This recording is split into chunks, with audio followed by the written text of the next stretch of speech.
来关心世界卫生大会 （WHA） 2月特别开幕，咱台湾嘛是阁还未收到邀请。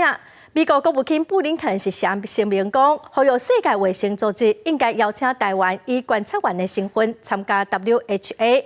咱国外交部长吴钊燮表示讲，目前阁在拍拼争取哦，嘛希望讲有其他愈侪国家拢来帮台湾站声。另外，美国英国外交部长伫华府会谈，嘛强调台海和平的重要性。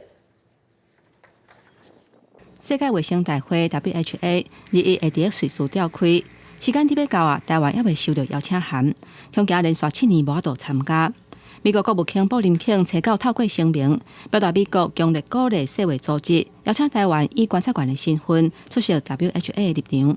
这嘛是布林肯就任以来第3届发声明支持台湾参与。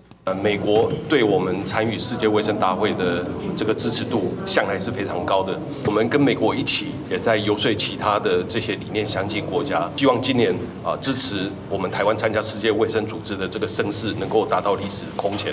吴钊燮强调讲，要在拍拼争取当中，目前友邦的国家嘛有提案协助，希望国际挺台湾的力头愈来愈大。因若布林肯同时间嘛伫华府，甲英国外交大臣科维里举行会谈。会后记者会，两个人对台海议题表达立场一致。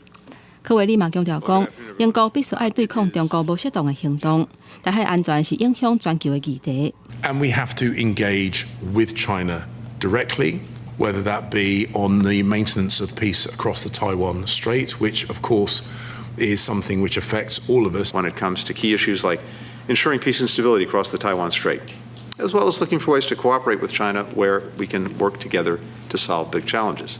台湾议题受到国际关注，对台湾立场友善的前英国首相特拉斯16日访问台湾，拜会政府高层，嘛会发表演说。特拉斯发声明表示，台湾是自由民主的灯塔。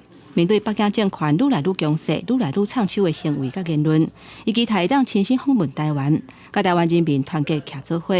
这嘛是伫个采取的夫人了后，经过27年，搁一届有英国的前首相来访问台湾。记者综合报道。台南节